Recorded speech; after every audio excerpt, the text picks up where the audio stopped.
What's up, Steel Bio Nerds? We got a video headed straight at you today. Coming here from Edmond, Oklahoma, May 1st, 2018. Hope you guys are ready, you Steel Bio fans out there. For those of you that gave me thumbs down, you're all dead to me. Alright, so let's get right into it. So, this video's talking about Hardy-Weinberg problems. We started the intro today in class, so if you aren't here today, or you aren't going to be here later this week, this is for you guys right here. If you're maybe just studying for your final exam, or maybe even your evolution exam, then I got you covered right here. We'll cover another video probably next week, or maybe later this week, that'll go over how chi-squared kind of comes into this whole equation and what we would use chi-squared for when we're talking about Hardy-Weinberg problems. So, without any further ado, let's head straight into it. So, vocab encountered in this level. We got genotype, phenotype. We have alleles, we have gene pool, and equilibrium. So if you weren't in class today, a genotype, just to give you an idea, is the two alleles that code for a specific trait that are in a diploid organism. So we're going to have two of those because you get one from mom and one from dad for each and every gene. Alright, a phenotype is going to be what you're looking at, your physical appearance and how you're going to look. So pH physical, right? pH phenotype, you know, it works. We have an allele here also. Allele is going to be just a different version of a particular trait. So think of it as like an allele for brown hair or an allele for blonde hair, that sort of thing. A gene is going to be a specific location on a specific chromosome, going to give you that blonde hair, that brown hair, maybe in that black hair, or, and yes, we're going to include you mutations, you gingers, you redheads, we love you. Let's move on to gene pool. It's going to be the collection of all alleles within a particular population. And so, like for example, the gene pool of the Freshman Academy may look a little different than the gene pool of the entire Edmond Memorial High School. So that's kind of something you can think about to help you remember gene pool. Or you can just think of a bunch of chromosomes diving into a pool. I don't care. Equilibrium is going to be a state of balance, going to be a state of stability, and you're going to be calculating that in this Hardy-Weinberg stuff as well. So let's kind of move on from that. If I can click. There we go. Hardy-Weinberg principle. So, okay, what is the Hardy-Weinberg equation? What is the Hardy-Weinberg principle of equilibrium? Basically, it's a mathematical equation used to tell and predict gene frequencies within a population.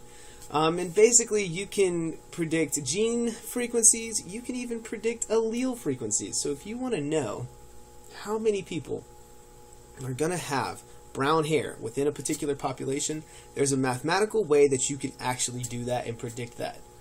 If you want to see how many people are going to carry the brown allele, and how many times the allele itself appears in the population, you can do that as well. So that's what we mean by gene frequencies and allele frequencies.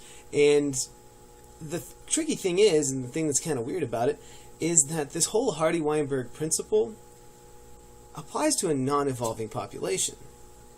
So you might be wondering, okay, well, what does that mean? And you wouldn't be remiss to do that. Like, I completely understand that. I don't even know if I used remiss right, but I don't want to edit this out, so we're going to keep going. There's 5 assumptions that you got to work with when you're looking at Hardy-Weinberg problems. You have first thing that the population. Wow, that was bad. All right, let's start that over. Here we go. 5 assumptions. The first one being that the population is large because Hardy-Weinberg doesn't really work with a small population. Number 2 is going to be that there is no gene flow between populations due to migration. So we're not having genes coming in, we're not having genes leaving or alleles leaving. Our population is going to stay pretty stable. Number 3, mutations don't happen. They're negligible. Okay, there are going to be no mutations occurring in this Hardy-Weinberg population. Number 4, individuals are mating randomly. That means that there's no like pairing and then those pairs just keep going throughout their descendants, blah, blah, blah, that other stuff. Mating is completely random, otherwise this whole principle doesn't work. Number 5, natural selection is not, notice it's in capital letters, acting on the population. So as you can see, this is not really a population that you're going to see all that often in nature. So most of the time you're going to see, natural selection is happening. Mutations are happening. We all know that because we know that the tool or the engine that drives Darwin's theory of natural selection are mutations, because that leads to your adaptations, your variation within species, and then we kind of get into all that mess. All right? So those are your 5 assumptions. You have to assume that they're going to be present in a particular Hardy-Weinberg problem. So there's your intro to what it is. There's your intro to what it says. And let's move on and actually talk about the equation itself. So you're going to notice that we have some letters here. And we have a nice equation at the top that's nice and simple. And then we kind of have one at the bottom that's a little bit more complex. So the equation itself, we have P, the variable P, is going to represent the dominant allele. All right? And in order to find your allele frequency, you're going to need to take a ratio. So, for example, let's say that I have 20 total alleles in a population. And let's say that 16 of them are the dominant allele for brown hair. And let's say 16 out of 20 are that. Well, if you do 16 divided by 20, then you get 0.80. Okay, keyboard, come on. Come on, here we go. 0.80. All right. That looks like 1.80, so we're going to make some space here. And we're going to make this official and say P equals 0.80. Now you'll notice that with the allele frequency equation, and even the equation at the bottom, so the equation down here, is equal to 1. Okay, and that's really a good thing because it allows you to check yourself and allows you to see if you're doing the equation right, if you're doing a Hardy-Weinberg problem. And so if P plus Q equals 1 and P equals 80, or sorry, not 80, 0.8, wow, need a little help here, then we already know what Q is. And we're going to not hit enter and see if we can fit it on this space ratio. So let's make it short. There we go. 0.20. Now, I know that because P plus Q equals 1. So I just take 1, subtract 0.8, and I get 0.20. Now, I can also easily convert that into a percentage and say 80% of all the alleles are going to be brown alleles, and 20% of all the alleles are going to be, let's just say, blonde hair. Okay? And so Q represents the blonde-haired allele. Now, here comes the fun part. Because we are going to look at genotypic frequency as well. And what you're going to find is that P squared represents the homozygous dominant genotype. Right here. Follow my little cursor. See the yellow circle? Follow it. Love it. Embrace it. All right. So P squared equals a homozygous dominant genotype. So that's 2 letters. So for example, let's use B's. So that would be this right here. Okay, homozygous dominant. For those of you that don't remember your genetics unit, shame on you. I'm disappointed. And then Q squared is going to represent our homozygous recessive, or 2 recessive alleles in my genotype there. And then finally we have 2PQ, which is going to represent my heterozygous genotype, because you cannot forget about that heterozygous genotype, because we have 3 genotypes in Mendelian genetics. So you're going to have to factor in the fact that you have brown-haired people that carry a blonde-haired allele. Otherwise, it doesn't work. Hopefully you guys are following me here. So, without further ado, oh yeah, forgot. All of this stuff equals 1. Because 1 is the loneliest number. So let's move on. Guided problem. So 2% of the human population, by the way, we're going to do this tomorrow. So if you're watching this on Tuesday, then you're going to see this again tomorrow. Sorry about you. I don't feel like differentiating these things because, well, these are easy examples. And it's a good way to teach it. So 2% of the human population on Earth has blue eyes. What percentage of the population is heterozygous for this trait? So first thing you need to always do is look at the problem and say, ask yourself, what is the question giving me? What is the first clue on what I need? So we have 2%, which is a decent number. Okay, 2% of the human population have blue eyes, so that's going to be a recessive allele. I don't know why I'm highlighting that, but let's get the text box away. Okay, now I can't. There we go. And it's asking for it in a percentage. So that'll be relatively easy to convert it to a percentage later on. But we need to take that 2%, okay, and 2% is going to represent Q, remember, because blue eyes are recessive to brown eyes.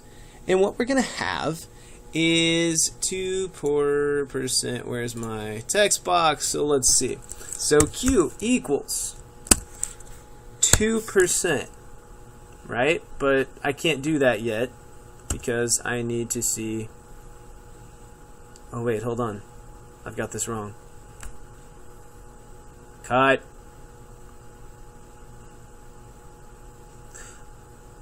Okay, so we have Q equals, and remember, we are looking at blue eyes. So we're looking at the genotype. We're looking at BB. Okay, and BB equals Q squared. Okay, therefore, let me get out a superscript that looks kind of funky. Q squared, whoops, Q squared, I promise I'll get this, guys. Q squared is going to equal 0.02 because that is 2% of the population. If you don't know how I got 0.02, then you just take 2% and divide it by 100, and that is your decimal. So you move the decimal place over 2 times to the left, and that will give you your Q squared number. All right. So what I need to do to find actual Q, because remember, my equation is P squared plus 2PQ plus Q squared equals 1. So I need to make sure that I find P and Q values and the P squared and Q squared values. All right? So here we go. If I want to solve for this and find Q, then I need to take the square root of this side and this side of this equation. And that will give me 0.14. Okay, so that means that Q is equal to 0.14. Now, how do I get my P number? Let me give you a second to kind of think about it. It's relatively simple. Awkwardly waiting. I might just check Twitter real quick. I've got so many followers, it's insane. P is going to equal 0.86. Well, how did I get that? Well, remember from our first equation for allele frequency, when we're just searching for P, then we can actually just take 0.14, subtract it from the whole number of 1. That gives us our P value, which is going to be, you guessed it, 0.86. So remember, I need to find the heterozygous genome. Again, I'm highlighting it, and you can see it on my cursor. I don't know what I'm doing. Okay, we're looking for the heterozygous trait, and we're looking for what percentage of the population is going to be heterozygous for this particular trait. All right, so remember in our equation that in genotypic frequency, we have 2PQ representing the heterozygous genotype. If you don't remember that, it's right here. Again, this whole thing is on Canvas, so you should be able to get this. All right, so 2PQ is my heterozygous genotype. So that means, let me make a new line for this. And we're going to do 2PQ equals something. All right. Oh yeah, we kind of have to do the math, don't we? So we're going to take 2. We're going to multiply it times our P value, which is going to be 0.86. Whoops, 0.86. Which, by the way, you actually need to do order of operations here. So yes, your math teachers would be so proud of me for doing this, making you guys do math in science class. How awesome is that? Anyway, let us move on. That is going to equal a number of 0.24, and that means that 2PQ equals 0.24. And if you remember, as I slam on the space bar that you can hear because we are triumphantly coming to the conclusion of our video, 2PQ, or the heterozygous genotype, what percentage? Relatively simple, guys. 24% of the world's population is heterozygous for blue eyes. Or another way of saying that is that they're heterozygous, but they have brown eyes. Hopefully this helps. Either that or I've just wasted about 14 minutes and 40 seconds of your life, and you'll never get those back. But at least you're listening to my soft, smooth voice and the wonderment that is Steel Bio. So a bunch of you guys have been asking me, mainly Katie Flores, for a face cam reveal, and I'm sitting here thinking like, man, do I want YouTube to know my face? Do I want the world, because let's face it, the world's watching by now. Do I want the world to be ready for this? I don't think they're ready for this, is what I should say. So if you're ever wondering what I look like grading your tests, grading your quizzes, when I'm sitting at home, alright, I'll get this over with. Let's do it. Let's do it. But we gotta have a sick intro though. Let's turn that up a little bit, huh?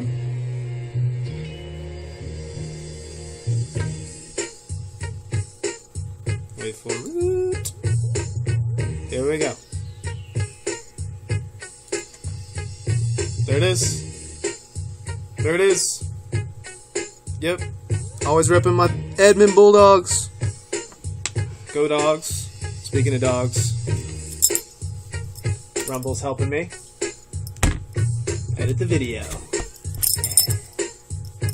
Hope you guys enjoyed this episode of Steel Bio. I don't know why I'm singing the song.